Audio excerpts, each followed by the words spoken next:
Dear friends, welcome back physics corner. Myself Mayank Bhardwaj.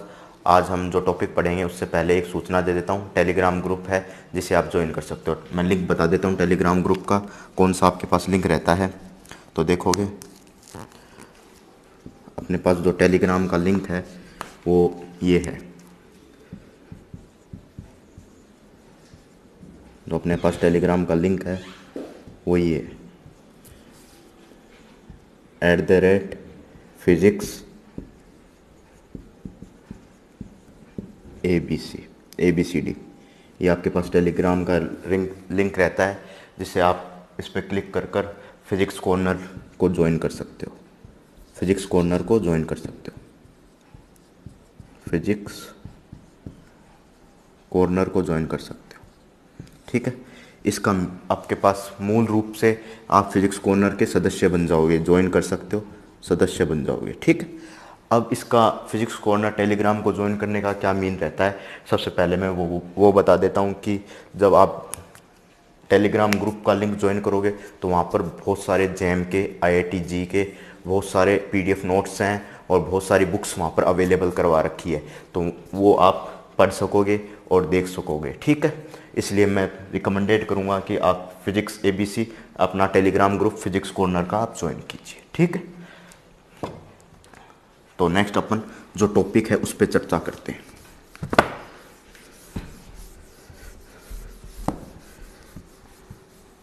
और ये जो टेलीग्राम का ग्रुप का लिंक है वो डिस्क्रिप्शन बॉक्स में भी मैं प्रोवाइड कर दूंगा, ठीक है। तो जो आज का टॉपिक रहता है अपना EMT का रहता है, IIT जैम का, ठीक है। इमेज प्रॉब्लम है, उसका सेकंड पार्ट है। इसमें कुछ चीज़ें डिस्कस करेंगे, जिसमें फर्स्ट चीज़ आपके पास रहेगी सरफेस चार्ज डेंसिटी। तो इसमें सरफेस चार्ज डेंसिटी डिस्कस करेंगे। क्या डिस्कस करेंगे? Surface charge density. उम्मीद करता हूँ कि आप लोगों ने जो होमवर्क दिया था सरफेस चार्ज डेंसिटी का वो कर लिया होगा। फिर भी मैं सॉल्व करके बता देता हूँ कैसे हम लिखते हैं, कैसे अपन करते हैं, ठीक है। तो surface charge density, surface charge density, ठीक है, सिग्मा। देखिएगा कैसे अपन करते हैं। तो देखिएगा जो अपन ने डायग्राम बनाया था वो डायग्राम बना देता हूँ मैं एक बार। ये आपके पास -Q चार्ज, इमेज चार्ज जिसे बोल सकते हो, ये आपकी प्लेट जिसे आप ग्राउंडेड कर रहे हो, और इसका पोटेंशियल जीरो कर रहे हो। इसका पोटेंशियल क्या कर रहे हो? जीरो कर रहे हो। इसका पोटेंशियल जीरो कर रहे हो। ये माइनस चार्ज, ये +Q चार्ज, ठीक है। ये प्लेट से कितना डिस्टेंस दूर है? ये प्लेट से कितना डिस्टेंस दूर है आपके पास? D डिस्टेंस आपके पास दूर है। ये कितना डिस्टेंस दूर है? ये D डिस्टेंस दूर है। अपन ने पोजीशंस ऑफ इमेज चार्ज, और दूसरी चीज अपने पास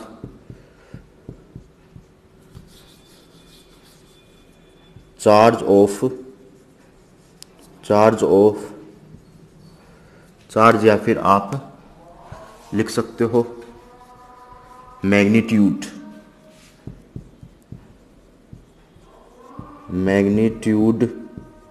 ऑफ चार्ज।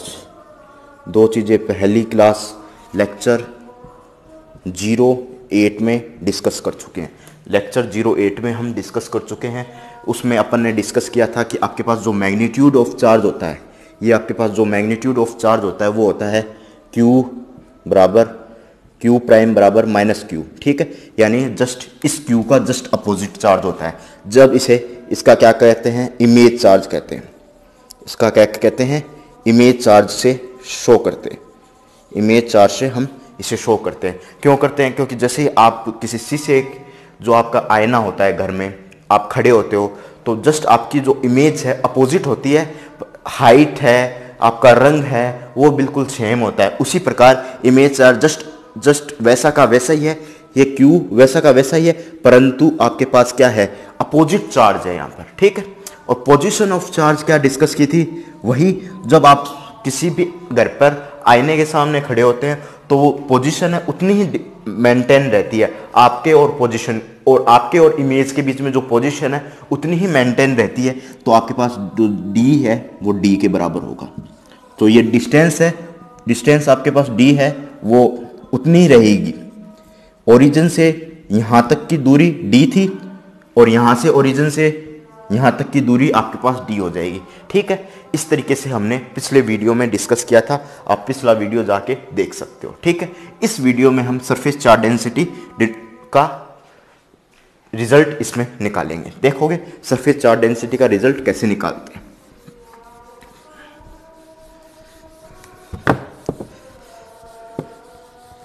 तो सरफेस चार्ज डेंसिटी का रिजल्ट इसमें निकालेंगे।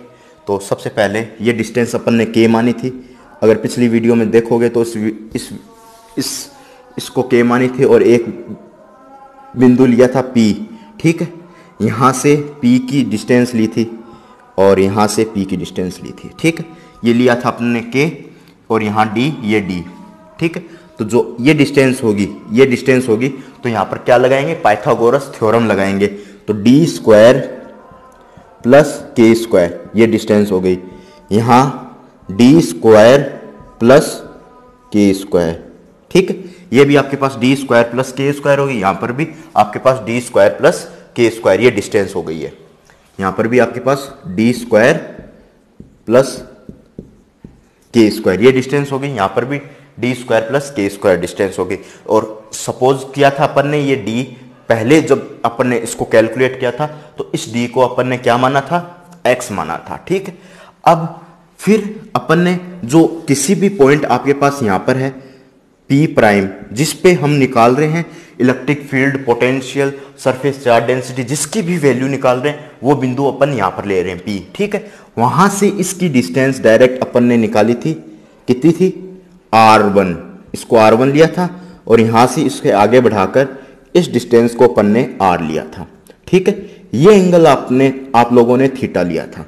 ठीक है, ये आपके पास R डिस्टेंस है और ये एंगल आपने थीटा लिया था। कुछ इस तरीके से डायग्राम बना था। ठीक है, कुछ लाइन में सीधी बना देता हूं। ठीक है, कुछ इस तरीके से डायग्राम बना था आपके पास। ठीक है, तो आपके पास कुछ इस तरीके से डायग्राम बना था और P पर आपको सरफेस चार्ज डेंसिटी निकालनी है। तो सबसे पहले सरफेस चार्ज डेंसिटी का जो फिनोमिना अपन ने क्रिएट किया था पिछली वीडियो में, वो मैं एक्सप्लेन करना चाह रहा हूं। तो आपके पास एक था डेल्टा V, और डेल्टा जो अपन इलेक्ट्रिक फील्ड लेते हैं परपेंडिकुलर डायरेक्शन में लेते हैं। अपन मैं कह के दाब चुका हूँ, कोऑर्डिनेट सिस्टम में भी मैंने एक बात बोली है और इसमें भी मैं यही बात बोल रहा हूँ कि परपेंडिकुलर डायरेक्शन लेनी है। तो ये आपके पास क्या हो जाएगी, परपेंडिकुलर डायरेक्शन, और एन कैप जो आपका यूनिट वेक्टर होगा वो भी परपेंडिकुलर कंपोनेंट होगा, परपेंडिकुलर आपके पास कंपोनेंट होगा। ठीक है, इस तरीके से हम इसको डिनोट करते हैं। ठीक है, इस तरीके से हम इसे डिनोट करते हैं और यहाँ पर परपेंडिकुलर लेना पड़ेगा कुछ ना कुछ, क्योंकि यहाँ पर यूनिट वेक्टर अपन यूज ले रहे हैं, तो ये परपेंडिकुलर कंपोनेंट का ही यूनिट वेक्टर कंसिडर कर रहे हैं। जिस डायरेक्शन में हम या जिस डिस्टेंस के अलोंग हम इंक्रीमेंट कर रहे हैं उसी के अलोंग तो हम यूनिट वेक्टर लेंगे। ठीक है, तो हम एन के जो एन है उस डायरेक्शन में आगे बढ़ रहे हैं तो उसका यूनिट वेक्टर एन कैप लेंगे। ठीक है, तो अब मैं इस आर के डायरेक्शन में आगे बढ़ता हूं। तो देखिएगा आर के डायरेक्शन में मैं आगे बढ़ता हूं तो आपका ये आर कैप यूनिट वेक्टर हो गया। ठीक है, और थीटा के रिस्पेक्ट में मैं आगे बढ़ूं तो इसके डायरेक्शन में मैं देखिए ऐसे आगे बढ़ रहा हूं, देखिएगा ऐसे आगे बढ़ रहा हूं, देखिएगा। तो ये आपके पास क्या हो गया, थीटा कैप का यूनिट वेक्टर। परंतु इसे मैं इस पॉइंट पे शो कर रहा हूं तो मुझे P प्राइम पे शो करना चाहिए, क्योंकि यहां पर ही मुझे सारी चीजें कैलकुलेट करनी है, सिग्मा वगैरह जो भी इलेक्ट्रिक फील्ड है और पोटेंशियल है, उन चीजों का मुझे कैलकुलेशन करना है। तो मैं इस डायरेक्शन में इसको उठाकर यहां पर शो करूंगा, ये आपके पास थीटा कैप। ठीक है, तो देखिएगा ये आपके पास थीटा कैप। इस डॉटेड को मैं सीधा लिख देता हूं, डॉटेड को सीधा लिख देता हूं, इस डॉटेड को सीधा ऐसे लिख दिया। ठीक है, अब मैं क्या कर रहा हूं, देखोगे ये थीटा है तो कंपोनेंट बांटता हूं तो देखोगे छठी क्लास की बात बता रहा हूं, इस P प्राइम को हटा दीजिए, कहीं और लिख दीजिए, ये अपने P प्राइम बिंदु है, ये P प्राइम बिंदु है, इसको ऐसे लिख दीजिए। ठीक है, तो मैं इसको, ये थीटा है तो ये आपके पास कौन सा होगा, ये भी आपके पास थीटा होगा, ठीक है। ये थीटा होगा तो ये आपके पास क्या होगा, 90 माइनस थीटा होगा, 90 माइनस थीटा होगा। जूम करके देखिएगा, ये आपके पास 90 माइनस थीटा होगा, ये वापस आपके पास क्या हो गया, थीटा हो गया। ये आपके पास फिर क्या हो गया, 90 माइनस थीटा हो गया। कुछ इस तरीके से ट्रिग्नोमेट जो अपन एंगल वगैरह की कहानी पढ़ते थे वो मैं एक बार एक्सप्लेन करता हूँ। ये आपके पास हो गया थीटा एंगल, यहाँ पर हो गया तो ये आपके पास क्या होगा, थीटा एंगल होगा। ठीक है, ये थीटा हो गया तो ये आपके पास 90 माइनस थीटा होगा, ये थीटा हो गया तो ये आपके पास 90 माइनस थीटा होगा। कुछ इस तरीके से हम जो आप 6th क्लास में पढ़ते थे। और यहाँ पर अगर देखें तो ये आपके पास थीटा एंगल है, तो यहाँ पर आपके पास जो जड़ बनेगा, ये मान लीजिए ये थीटा है तो जड़ बनेगा, तो ये आपके पास थीटा, ये आपका क्या बन गया, जड़ बन गया। ये थीटा हो गया तो ये आपके पास ये थीटा हो जाएगा। कुछ इस तरीके से थीटा मानते हैं। फिर वैसे ही हम कैलकुलेट करेंगे, ये थीटा तो ये 90 माइनस, ये थीटा तो ये थीटा तो ये 90 माइनस थीटा, ये थीटा तो ये 90 माइनस थीटा। कुछ इस तरीके से कैलकुलेट करेंगे। ठीक है, ठीक है। दोबारा से समझ लीजिए इस कंसेप्ट को, मैं क्या पढ़ाना चाह रहा हूँ, क्या समझाना चाह रहा हूँ। तो एक बार इस बात को दोबारा से, शायद मैंने कुछ गड़बड़ कर दी है इस कंसेप्ट में, तो दोबारा से समझ लीजिएगा। ये आपके पास एंगल है, ये आपके पास थीटा एंगल है, तो ये आपका ये टोटल एंगल कितना हो गया, 90 हो गया, तो ये आपके पास 90 माइनस थीटा हो गया। कुछ इस तरीके से मैं समझाना चाह रहा था। कुछ ये आपके पास एंगल थीटा हो गया तो ये आपके पास 180 माइनस थीटा होगा। सॉरी, क्योंकि पूरा एंगल 180 है ना, तो उसमें से घटेगा 180 माइनस थीटा। अगर ये आप ये वाला थीटा होगा तो ये थीटा होगा, तो ये यहाँ पर आपके पास जो एंगल बनेगा 180 माइनस थीटा। वो 90 अपन ने गलत लिख दिया। ठीक, इस बात को समझने की कोशिश करने को। ठीक है, नेक्स्ट चलते हैं। अब दोनों कंसेप्ट को अपन ने बता दिया है। और जो आपके पास ऐसा बनता है, ये देखिएगा, ये जड़ बनता है आपके पास, तो ये थीटा होता है तो ये आपके पास थीटा होता है। ठीक है, ये थीटा होता है तो ये कौन सा एंगल होता है, एकांतर कोण। एकांतर कोण, इसको भी आप ध्यान रखोगे, 6th क्लास में पढ़ते हैं इस तरीके के कोण को। ठीक है, तो नेक्स्ट चलते हैं अब। तो अब नेक्स्ट अपन चलते हैं, ये आपके पास हो गया। तो अब कंपोनेंट देख लेते हैं, तो कौन कौन सा, ये आपके पास थीटा है तो यहाँ पर आपका कौन सा हो गया कंपोनेंट, ये आर कैप है तो आर कैप का कंपोनेंट कौन सा हो गया, ई आर वेक्टर हो जाएगा। और इसके अलोंग कितना हो जाएगा, कोस थीटा। ठीक है, इसके अलोंग कौन सा हो जाएगा, कोस थीटा। ठीक है, अब आगे चलें तो ये कोस थीटा हो जाएगा, तो ये आपके पास ई आर साइन थीटा हो जाएगा। ठीक है, ई आर साइन थीटा हो जाएगा। फिर आपके पास ये 90 माइनस थीटा दिक्कत करेगा, तो मैं इसको मिटो के चलता हूँ। ये 90 माइनस थीटा दिक्कत करेगा तो मिटो के चलता हूँ। तो ये आपके पास थीटा है, तो ये कंपोनेंट कौन सा है, थीटा कैप का है, तो यहाँ पर आपके पास कौन सा कंपोनेंट हो जाएगा, ई थीटा। ऊपर की तरफ कौन सा कंपोनेंट हो जाएगा, E theta cos, E theta cos theta, E theta cos theta. और यहाँ पर कंपोनेंट कौन सा हो जाएगा, यहाँ पर थीटा नहीं है तो यहाँ पर कंपोनेंट हो जाएगा ई थीटा साइन थीटा। और अपन जानते हैं कि ये परपेंडिकुलर होता है, जो भी सरफेस होता है उसके परपेंडिकुलर इलेक्ट्रिक फील्ड लेते हैं। तो ये आपके जो सरफेस है, ये जो प्लेट है वही तो सरफेस हो गई, तो इसके परपेंडिकुलर हम इलेक्ट्रिक फील्ड कंसिडर करेंगे ई एन।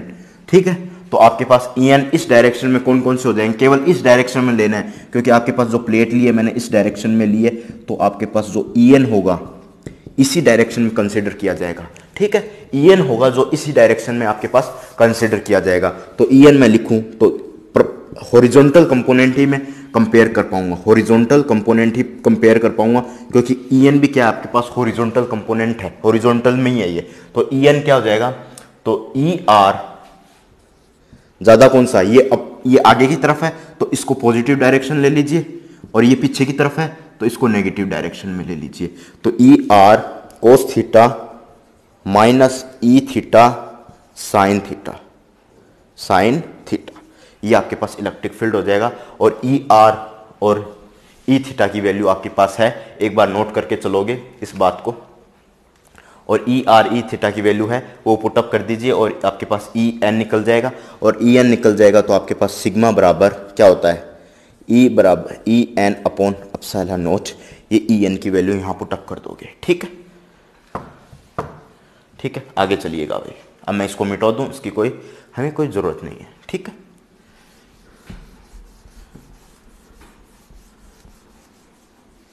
समझ तो गए होंगे कॉन्सेप्ट को, नहीं समझे हैं तो फिर वीडियो को पीछे ले जाकर समझ लीजिएगा, वीडियो को पीछे ले जाकर समझ लीजिएगा।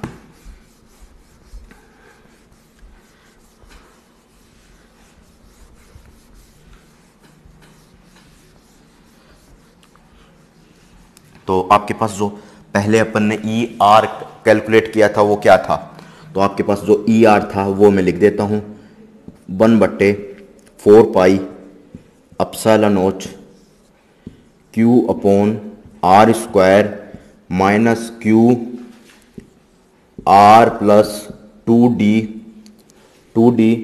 कोस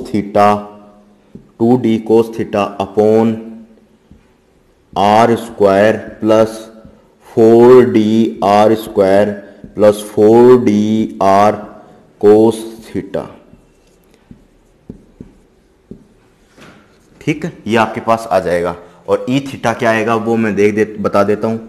ई थीटा आपके पास क्या आएगा 1/4 पाई एप्सिलॉन नॉट मल्टीप्लाई में 2q d sine theta upon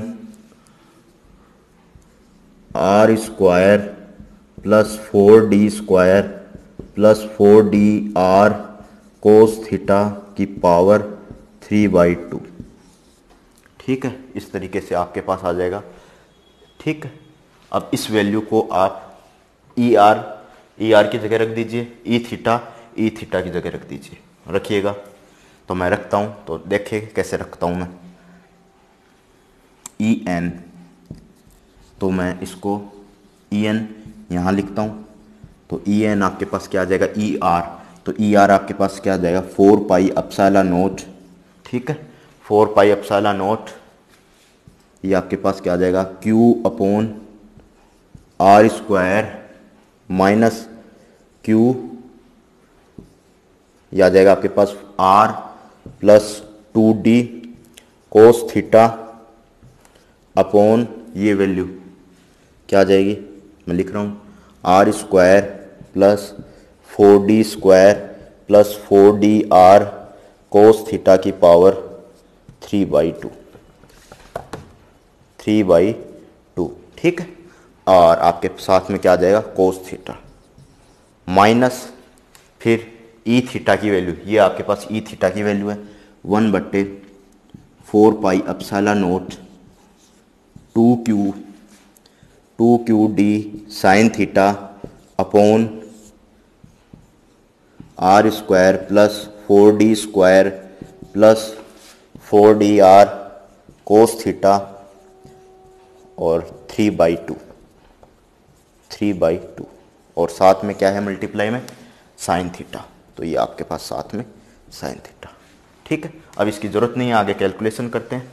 तो देखिएगा,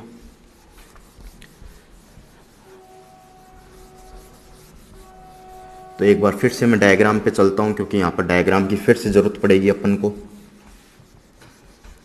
देखिएगा, डायग्राम पे फिर से चलता हूँ। तो डायग्राम कैसे है आपके पास, तो ये आपके पास डायग्राम था। यहाँ पर चार्ज माइनस क्यू था, यहाँ पर चार्ज प्लस क्यू था, और यहाँ पर ओरिजिन ओ था, और यहाँ पर एक प्लेट रखी थी अपन ने और उसे ग्राउंडेड किया था इसे। ठीक है, पोटेंशियल 0 किया था इसका। ठीक है, और यहाँ से अपन ने एक पी बिंदु लिया था और इससे मिलाया था, ये के डिस्टेंस दूरी थी, और यहाँ पर आपके पास पी प्राइम बिंदु था और इस बिंदु से इसको मिलाया था। ठीक है, ये R1 डिस्टेंस थी और इसको यहाँ से मिलाया था, ये एंगल थीटा था। कुछ इस तरीके से डायग्राम अपन ने बनाया था।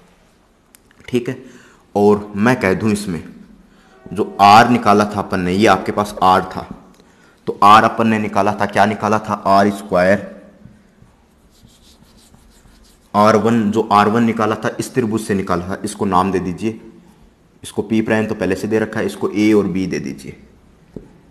जो आपके पास इन जो ट्राइंगल है AB P प्राइम। ठीक है, इसमें देखिए कैसे निकालते हैं इसे। तो आपके पास R1 कैसे निकालोगे, R1 का square plus R square plus 4D square plus 4D R cos theta.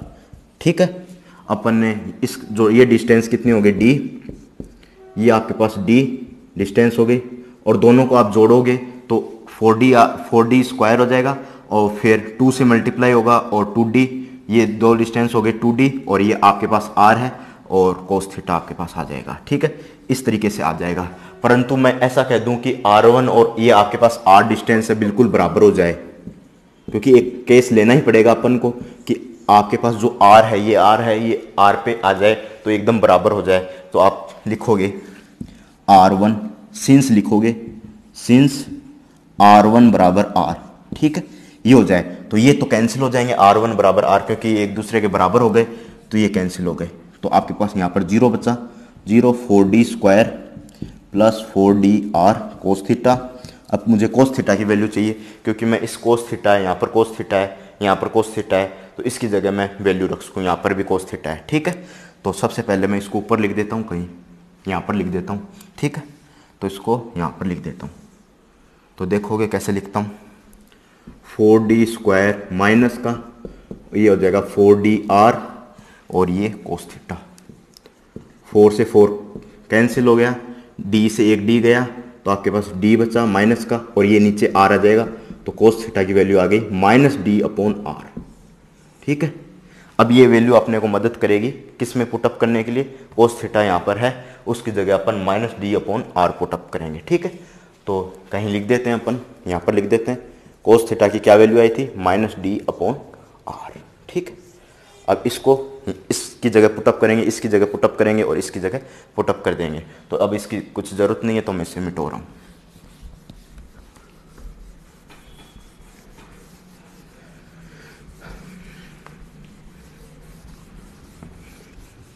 Next चलते हैं, अब आगे इसको, इसकी वैल्यू को यहाँ पर पुटअप करते हैं।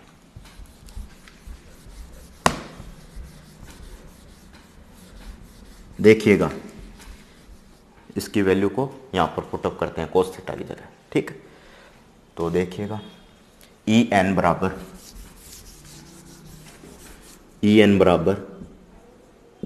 Equal to 1/4 pi epsilon naught, 1/4 pi epsilon naught q/r square minus q upon, तो अपॉन इतना बड़ा है तो लिख दीजिए, इतना ही लिख दीजिए। पहले कोस थीटा की मल्टीप्लाई करके चलते हैं। ठीक, तो साथ में आसानी रहेगी करने में, तो इसको कोस थीटा से मल्टीप्लाई कर दीजिए, जो बाहर है ना कोस थीटा, इससे मल्टीप्लाई अंदर पहले कर दीजिए। ठीक है, और q r plus 2d cos theta upon, यहाँ पर भी कोस थीटा आ जाएगा, q r plus 2d cos theta, और ये मल्टीप्लाई होगा कोस थीटा आपके पास आ जाएगा। ठीक है, और नीचे आ जाएगा आपके पास r square plus 4d square plus 4dr cos theta की पावर 3/2। ठीक है, ये अब ब्रैकेट को क्लोज कर दीजिए। अब ये ब्रैकेट ख़त्म हो गया, अब ये नेक्स्ट चालू हो गया माइनस के बाद में, तो माइनस के बाद में चालू करता हूँ मैं। तो देखिएगा, माइनस करके मैं यहाँ पर चालू कर रहा हूँ, तो आपके पास 1/4 पाई एप्सिलॉन नॉट ये है इसका। ठीक है, अब ये साइन थीटा मल्टीप्लाई होगा तो क्या आएगा, 2qd साइन स्क्वायर थीटा,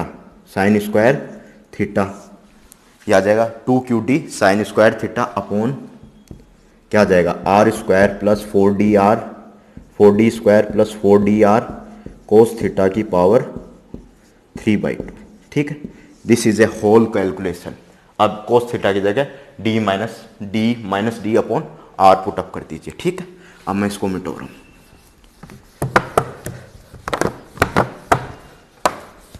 थोड़ी लंबी होगी कैलकुलेशन इसमें, तो देखिएगा, करते हैं अपन सोल्व। तो और क्या कर सकते हैं, इस कोस थीटा को और अंदर मल्टीप्लाई कर दीजिए, जब जाके थोड़ा सरल बनेगा ये। ठीक है, तो और मल्टीप्लाई कर रहा हूँ मैं अंदर, तो en बराबर इन 1/4 पाई एप्सिलॉन नॉट, ये q ये सब तंग कर रहे हैं तो इसको बाहर रख दीजिए। ठीक है, तो ये आपके पास बाहर हो गया। आपके पास Q upon are square cos theta को अभी रहने दीजिए, minus d upon r put up करना, पहले और सोल्व कर दीजिए।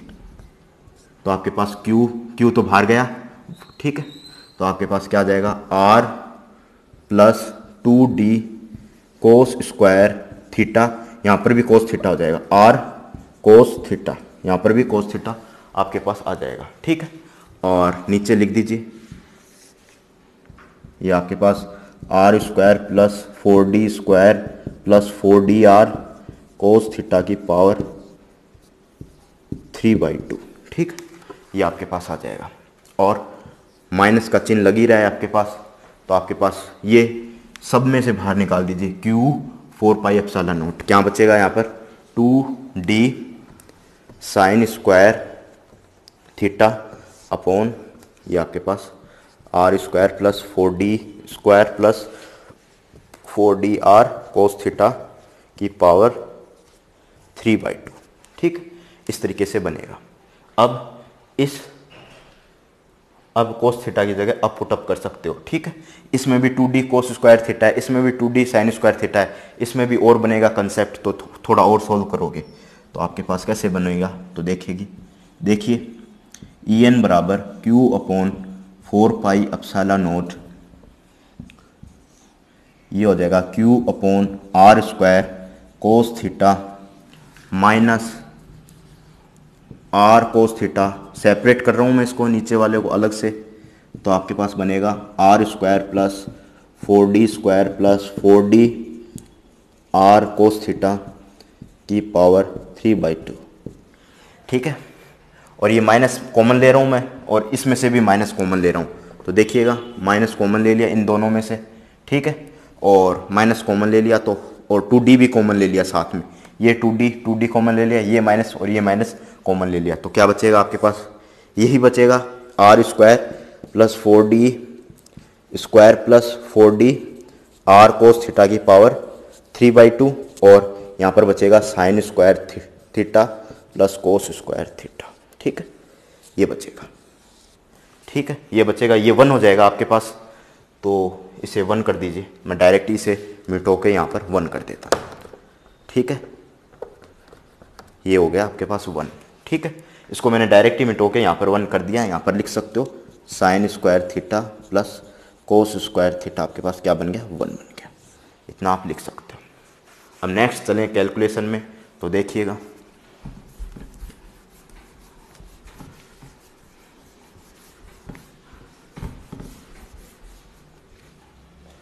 उतार सकते हो इसको, फिर आगे देखते हैं, ठीक है। अब चलते हैं आगे, कुछ भी नहीं है, कैलकुलेशन सोल्व करना है, ठीक है। आपके पास En क्या आ जाएगा, En क्या आ जाएगा Q अपॉन 4πε0, ठीक है, En क्या आ जाएगा Q अपॉन 4πε0, ठीक है। और क्या बचेगा, मैं बता देता हूँ क्या बचेगा, Q upon are square cos theta, और यहाँ पर क्या बचेगा आर स्क्वायर कोस थीटा, और यहाँ पर माइनस आर कोस थीटा, और क्या बचेगा, ये बचेगा r square plus 4D square plus 4DR cos theta की पावर 3/2, ठीक है, ये बच जाएगा आपके पास। और यहाँ पर क्या बचेगा माइनस 2D अपॉन, ये आपके पास बचेगा r square plus 4D square plus 4DR cos theta की पावर 3/2, ठीक है, ये बच जाएगा। अब कोस थीटा की जगह वैल्यू पुटअप कर दीजिए, नोट कीजिएगा आप भी।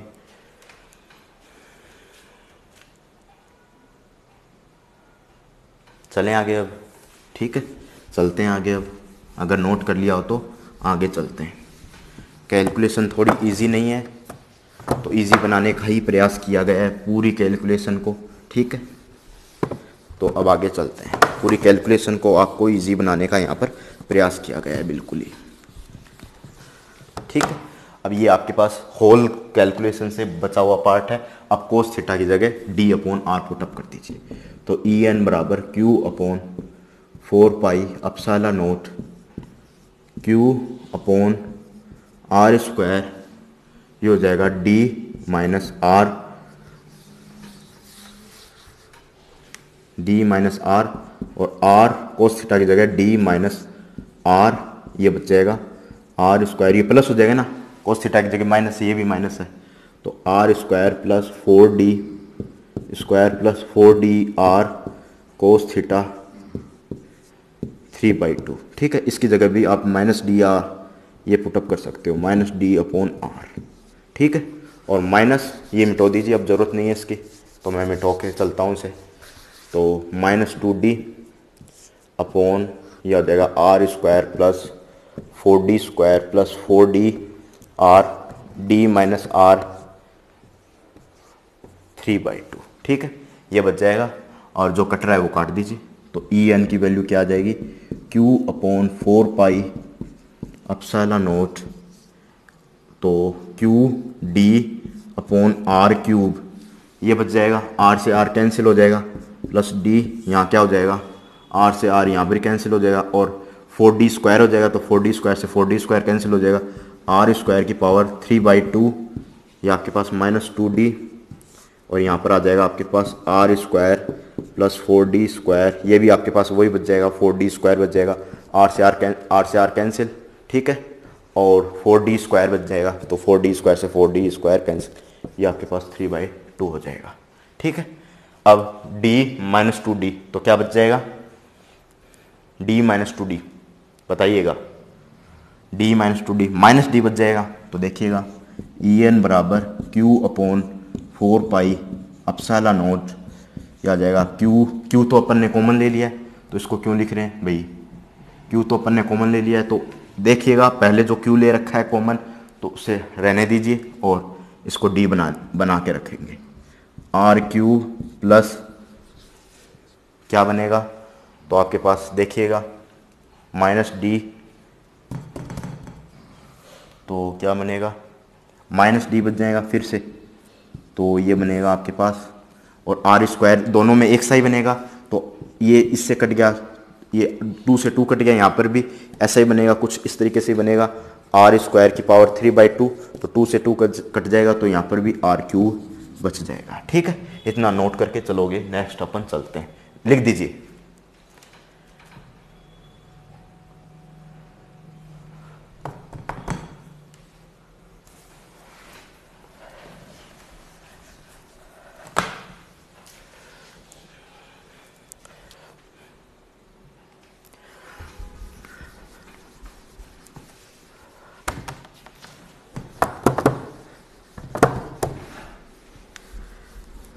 ठीक है, अब ई एन की वैल्यू आपके पास आ चुकी है इतनी, तो देखिएगा, अब मैं आगे सॉल्व कर रहा हूँ, तो आपके पास ई एन की वैल्यू क्या आ जाएगी, ये आ जाएगी 2 टाइम्स, तो -2qd ये माइनस हो जाएगा, और 2qd upon 4 pi epsilon naught r cube, ये वैल्यू बच जाएगी। तो ई एन की वैल्यू क्या आ जाएगी आपके पास, मैग्नीट्यूड वाइज देखा जाए तो आ जाएगी -2qd upon 4 pi epsilon naught r cube. ठीक है, अब सिग्मा की वैल्यू निकालते हैं। ठीक है, सिग्मा की वैल्यू निकालते हैं, तो देखिएगा सिग्मा की वैल्यू कैसे निकालते हैं।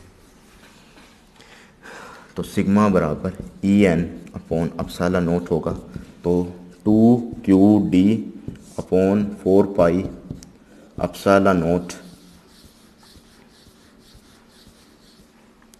गलत लिख रहे हैं ना, ई एन क्या होगा, सिग्मा अपॉन एप्सिलॉन नोट। ठीक, तो आपके पास क्या बचेगा, ई एन बराबर 4 pi epsilon naught r cube, और आपके पास क्या बनेगा, सिग्मा अपॉन एप्सिलॉन नोट के बराबर।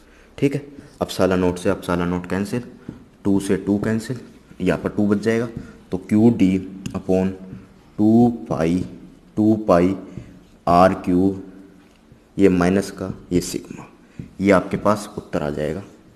ठीक है, आंसर, ये आपके पास आंसर आ जाएगा। ठीक है, नोट कर लीजिए।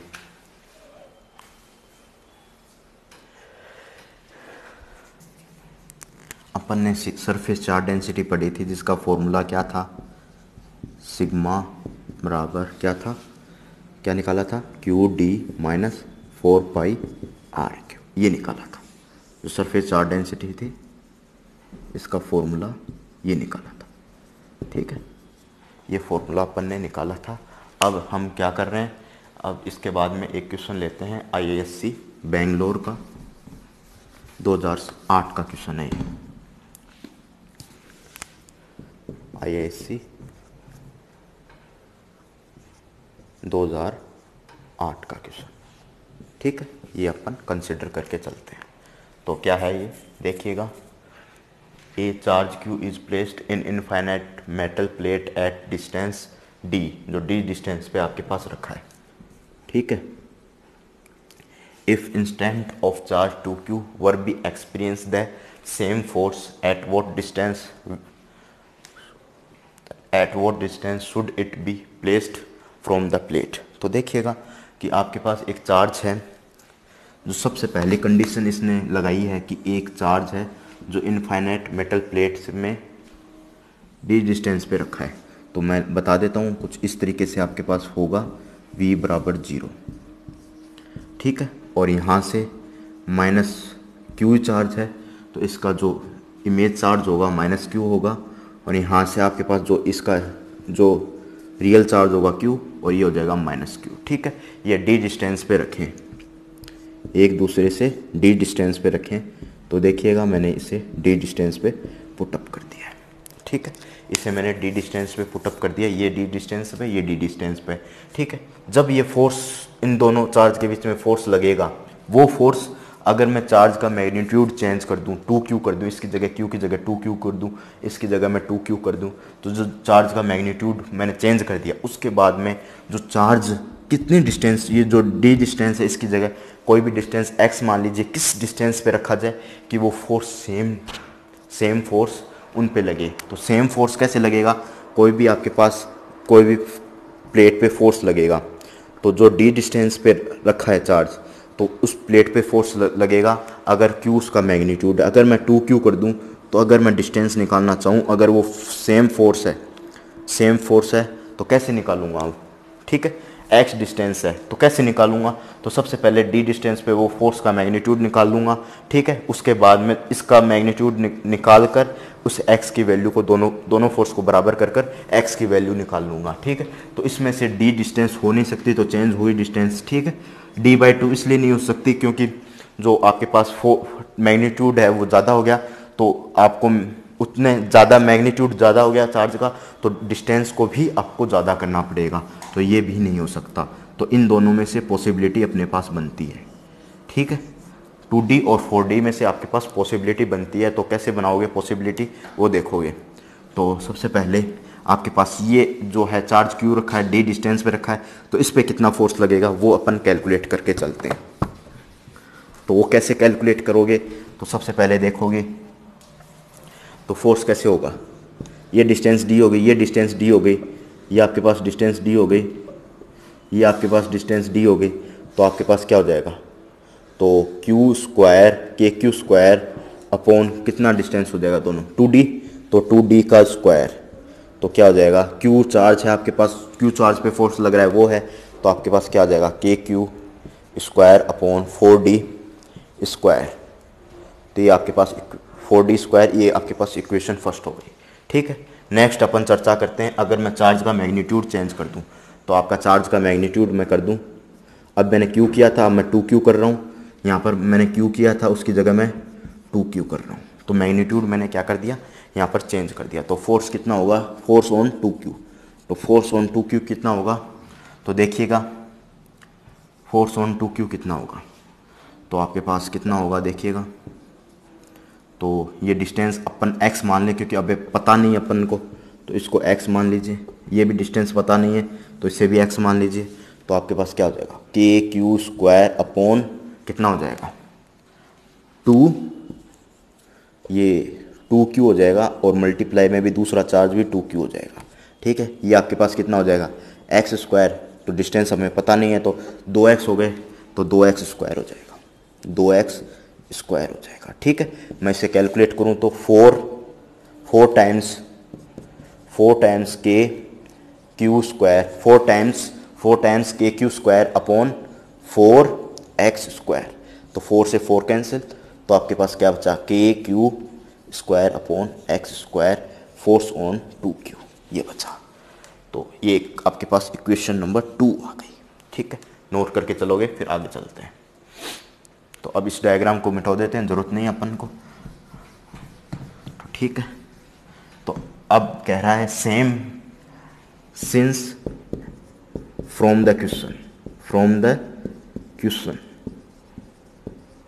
क्वेश्चन कह रहा है कि जो क्यू पे फोर्स है और 2q पे फोर्स है बराबर है, तो ये आपके पास लिख दीजिए 4q square upon 4d square equal to 4q square upon x square. ठीक है, 4q से kq स्क्वायर से kq स्क्वायर कैंसिल, तो एक्स स्क्वायर इधर चला जाएगा और ये 4d स्क्वायर इधर चला जाएगा, तो x की वैल्यू क्या आ जाएगी 2d प्लस माइनस 2d, तो x आपके पास x की वैल्यू क्या आ जाएगी 2d। ठीक है, इस तरीके से हम निकालेंगे, जो ऑप्शन होगा आपके पास 2d इसमें करेक्ट होगा। ठीक है, इतना नोट करके चलोगे। नेक्स्ट क्वेश्चन पे बढ़ेंगे, पहले इतना नोट कीजिए। ठीक है, नेक्स्ट क्वेश्चन पे बढ़ते हैं, फिर इतना नोट कीजिएगा। ठीक है, चलिए अब नेक्स्ट क्वेश्चन पे चलते हैं।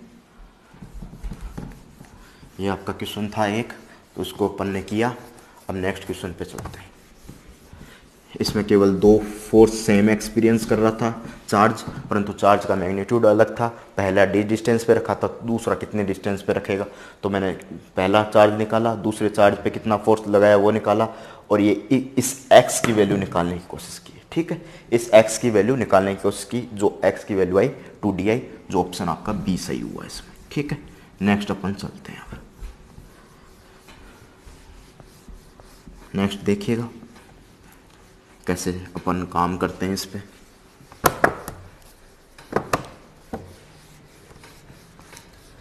नेक्स्ट जो क्वेश्चन है आपके पास वो देखिएगा,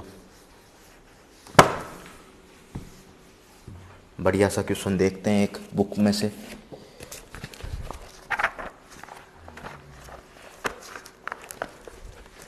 एक बढ़िया सा क्वेश्चन देखते हैं, देखिएगा।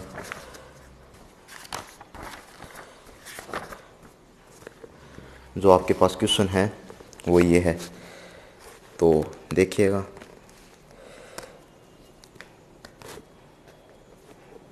एक फिगर दे रखा है, डायग्राम से बता देता हूँ कौन सा क्वेश्चन आपको गिवन है। तो ये आपके पास फिगर गिवन है, यहाँ पर प्लस क्यू चार्ज गिवन है, यहाँ पर माइनस क्यू चार्ज गिवन है, यहाँ पर प्लस क्यू चार्ज गिवन है, यहाँ पर plus minus Q charge given है। तो ठीक है, ये इनफाइनाइट प्लेट दे रखी है as shown in the figure. The magnitude of the force, ठीक है, फोर्स का मैग्नीट्यूड बताना है। द मैग्नीट्यूड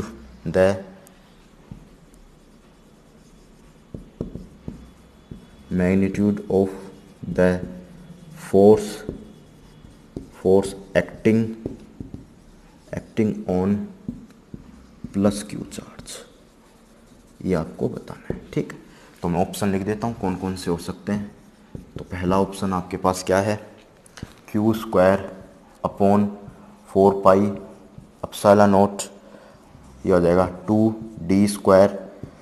दूसरा option Q square upon 4 pi epsilon not 1 upon 2d square. ठीक है, तीसरा ऑप्शन आपके पास रहता है, क्या है, Q square upon 4 pi epsilon not square.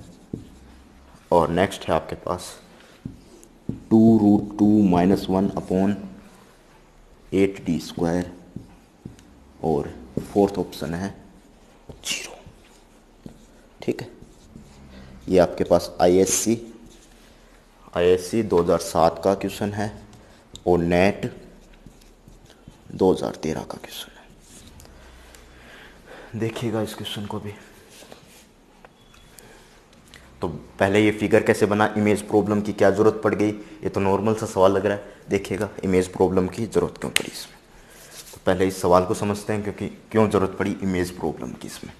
ठीक है, इमेज प्रॉब्लम की क्यों ज़रूरत पड़ी। ठीक है, तो इस सवाल को करते टाइम आप इसका ऑप्शन भी बताइएगा कौन सा इसका ऑप्शन सही है, ठीक है। तो इस सवाल को करते समय इमेज प्रॉब्लम की क्यों ज़रूरत पड़ी वो देखते हैं। तो एक सरफेस आप ये ले लीजिए जो आपकी conducting infinite conducting grounded surface है, जिसका पोटेंशियल आपके पास 0 दे रखा है, ठीक है। एक सरफेस आप ये ले लीजिए जिसका पोटेंशियल आपको मैं बता देता हूँ, इसका पोटेंशियल आपको ज़रूरत क्यों पड़ी इसका मैं एक्सप्लेनेशन दे देता हूँ। तो इसका पोटेंशियल आपके पास क्या है, पोटेंशियल 0 है, ठीक है। इसका पोटेंशियल 0 है, ठीक है।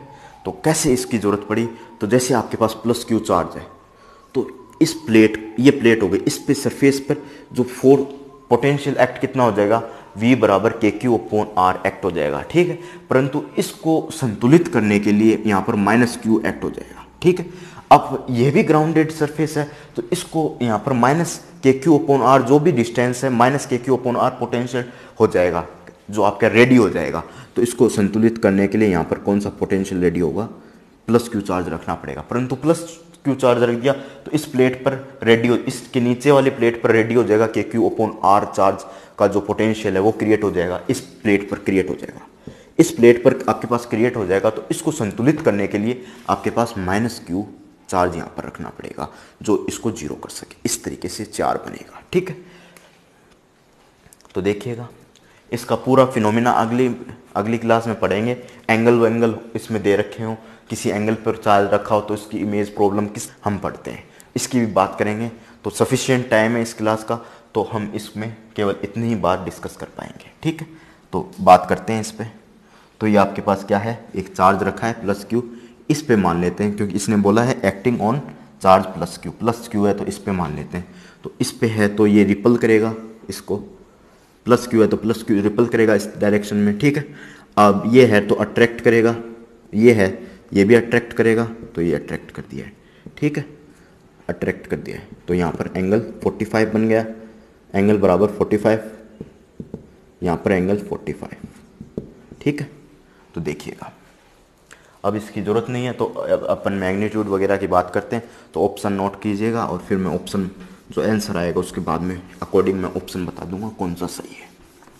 तो देखिएगा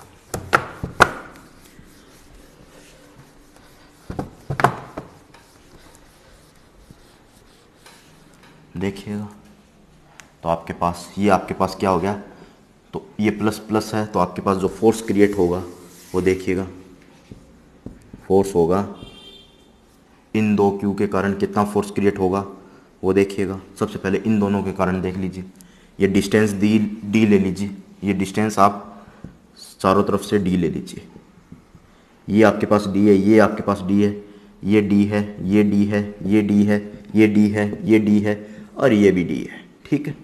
तो डी डी 2D हो गया। तो आपके पास जो फोर्स बना, तो फोर्स ऑन ए बी बोल दूँ मैं इसे, ए बी सी डी, ठीक है। इस तरीके से मैं डिनोट कर दूँ। तो ए बी पे फोर्स कितना हो जाएगा, के क्यू स्क्वायर अपॉन कितना हो जाएगा 2D स्क्वायर, ठीक है। दूसरा फोर्स ऑन कितना, ये भी माइनस क्यू है ना, ये प्लस क्यू तो ये भी माइनस क्यू, तो ये भी आपके पास BC पे कितना हो जाएगा, इतना ही हो जाएगा। के क्यू माइनस नहीं लिखोगे, माइनस लिखते ही आपके पास गलत हो जाएगा। और तीसरा फोर्स है आपका, तीसरा फोर्स इस पॉइंट पे कौन सा, तीन चार्ज फोर्स लगाएंगे तो प्लस क्यू पे ये चार्ज इस तरफ फोर्स लगा रहा है तो कौन सा फोर्स हो गया, BD। तो BD फोर्स कितना हो जाएगा, के क्यू स्क्वायर अपॉन डिस्टेंस देखिएगा, ये डिस्टेंस होगी तो ये आपके पास त्रिभुजीय हो गया, तो ये D ये D ये D, ये तो आपके पास 2D हो गई। देखिएगा ये भी 2D हो गई, ये भी 2D हो गई, तो कितना हो जाएगा रूट, ये कौन सी डिस्टेंस है BD डिस्टेंस है दोनों के, ये हो गया BD। तो BD बराबर कितना हो जाएगा 2D का स्क्वायर प्लस 2D का स्क्वायर, तो रूट ले लीजिए, रूट 2 और 2D का स्क्वायर। 2D का स्क्वायर अपन बाहर निकालोगे, 2D स्क्वायर इसमें कॉमन लोगे, का स्क्वायर कॉमन लोगे तो रूट से बाहर निकालोगे तो स्क्वायर हट जाएगा, तो केवल 2D बचेगा, रूट 2D। तो डिस्टेंस क्या होगी, रूट 2d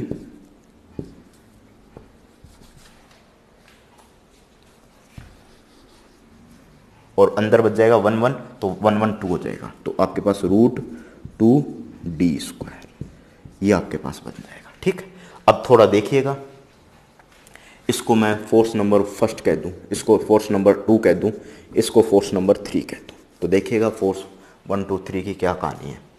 तो जो एक ही लाइन ऑफ एक्शन पे ले, मतलब BD वाली लाइन पे ले, तो ये फोर्स आपके पास 3 नंबर इस तरफ लग रहा है, और मान लीजिए 1 नंबर इस तरफ लग रहा है, और 2 नंबर फोर्स इस तरफ लग रहा है। ठीक है, 1 और 2 इस तरफ लग रहा है, तो इसके साथ कौन, 1 और 2 इस तरफ लग रहा है, तो इस तरफ कौन सा कंपोनेंट होगा, इस डायरेक्शन, एक ही लाइन ऑफ एक्शन पे ले, BD वाली लाइन ऑफ एक्शन पे ले, तो इस डायरेक्शन में कौन सा फोर्स लग रहा है, कौन सा एंगल होगा, 45 एंगल है। तो इसका F1 का F नेट क्या होगा, F1 प्लस F2, और इसका कंपोनेंट कौन सा, कोस 45 माइनस, और ये अपोजिट डायरेक्शन में तो 180 होगा, अपोजिट डायरेक्शन में क्या होगा, 180 होगा, कोस F3 आ जाएगा, क्योंकि 180 का क्या हो जाएगा, कोस 180 का क्या हो जाएगा, -1, तो यहाँ पर -1 आ जाएगा। ठीक, F1 और F2 के साथ कौन सा, एक ही लाइन ऑफ एक्शन पे लें, तो कोस 45 हो जाएगा दोनों का, और ये हो जाएगा 180, क्योंकि ये अपोजिट डायरेक्शन में हो गया, क्योंकि ये दोनों अपन एक ही डायरेक्शन में ले लेंगे, ये भी एक डायरेक्शन में ले लेंगे, ये भी एक डायरेक्शन में ले लेंगे, F1 प्लस F2 कोस 45, और ये आपके पास तीसरा फोर्स आपके पास क्या है, ये 180 है, मतलब एक दूसरे का अपोजिट है, तो -F3, तो इस तरीके से आप नोट कर सकोगे।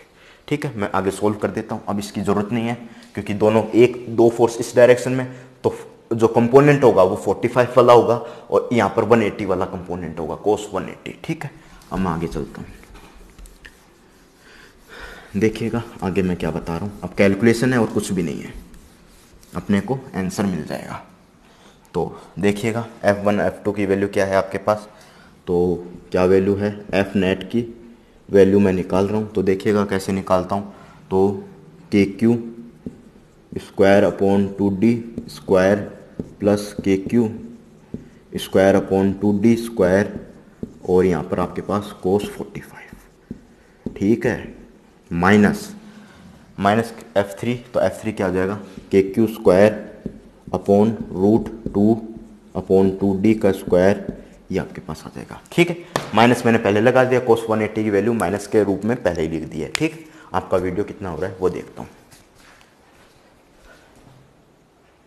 ठीक है, अब इसको कंप्लीट ही करेंगे। ठीक है, तो ये आपके पास ये फिनोमिना बन गया, तो अब इसको सॉर्ट आउट करते हैं, इस फिनोमिना को सॉर्ट आउट करते हैं। तो आपके पास F नेट क्या होगा वो देखिएगा, तो F नेट क्या होगा, KQ square upon 2D square, इसमें कॉमन ले लीजिए, तो क्या बचेगा, 1 + 1 2 ही लिख दूँ मैं डायरेक्ट, 1 + 1 2 ही लिख दूँ, तो आपके पास 2 बच गया, डायरेक्ट ही लिख देता हूँ मैं, 1 + 1 2, और ये क्या हो जाएगा, 1/√2। ठीक है, और माइनस क्या हो जाएगा, KQ स्क्वायर √2 का क्या हो जाएगा 2, और ये क्या हो जाएगा 4D स्क्वायर। ठीक है, तो सब में ही मैं कॉमन लूँ तो आपके पास क्या बचेगा, तो क्या बचेगा 4D इसमें 4D इसमें, तो Q स्क्वायर और बट्टे 4D स्क्वायर, ये कॉमन आ जाएगा, ये बचेगा √2, ये √2 बचेगा, और माइनस 1/2, कुछ इस तरीके से बचेगा। √2 फिर से कॉमन ले लीजिए, ले सकते हो क्या, फिर 4D स्क्वायर मैंने कॉमन ले लिया, यहाँ पर √2 बचा, 1/2 बचा, तो √2 फिर से कॉमन ले लीजिए, या फिर 2 ही ले लीजिए, डायरेक्ट 2 ही ले लीजिए। ठीक है, 2 कॉमन ले लीजिए फिर से, देखिएगा फिर 2, ये तो बच्चों वाला केस हो गया अपने। ठीक है, ये तो बच्चों वाला केस हो गया, 2 फिर से कॉमन ले लीजिए, 2 ले लीजिएगा कॉमन, तो आपके पास क्या बचेगा, KQ स्क्वायर अपॉन 2 कॉमन ले लीजिए, तो 2 कॉमन लिया तो यहाँ पर 8 हो जाएगा, यहाँ पर 2 कॉमन लिया तो 2 का भाग लगेगा, है ना, यहाँ पर 2 है नहीं, तो इसमें 1/2 का भाग लगेगा, क्योंकि 1/2 कॉमन लिया अपन ने। ठीक है, 1/2 कॉमन लिया है तो 1/2 का भाग लगेगा। ठीक है, और यहाँ पर 1 बचेगा। ठीक है, 1/2 कॉमन लिया है बाहर, तो 1/2 का अपन भाग देंगे। अगर कोई 8 कॉमन लेते तो 8 का भाग देते, 10 कॉमन लेते तो 10 का भाग देते हैं। तो 1/2 कॉमन लिया है तो इसका भाग देंगे। अगर मैं इससे 2 से मल्टीप्लाई कर दूं इसको वापस, देखिएगा इसको मैं 2 से मल्टीप्लाई कर दूं, वापस 2 से मल्टीप्लाई कर दूं, ये 2 यहाँ लगा दूं मैं 4 और 2 से मल्टीप्लाई फिर से कर दूं तो अंदर आपके पास 2 मल्टीप्लाई हो जाएगा और यहाँ पर भी 2 मल्टीप्लाई हो जाएगा। ठीक है, वही संख्या आपके पास बन जाएगी। तो वही बनाना नहीं चाहता, यहाँ पर 8 लिख देता हूँ। तो एफ नेट आपके पास क्या आ जाएगा, देखिएगा k² अपॉन 8d², ये 1/2 ऊपर जाएगा तो 2√2 -1। बिल्कुल शार्प कैलकुलेशन थी। अगर आंसर के पास पहुंचा जाए तो ये answer c, I think c answer होगा। ठीक है, आप नोट करके चलोगे, मैं देखता हूँ आंसर मिलता है अपना। KQ² √2 -1 8d², बिल्कुल अपना सी आंसर मिलता है इसमें। ठीक है, अगर आंसर की बात की जाए तो अपना सी आंसर इसमें मिलेगा, सी आंसर अपना मिलेगा। नोट करके चलोगे, नोट करके चलोगे, इसमें सी आंसर आपका मिलेगा। ठीक है, नोट कीजिएगा।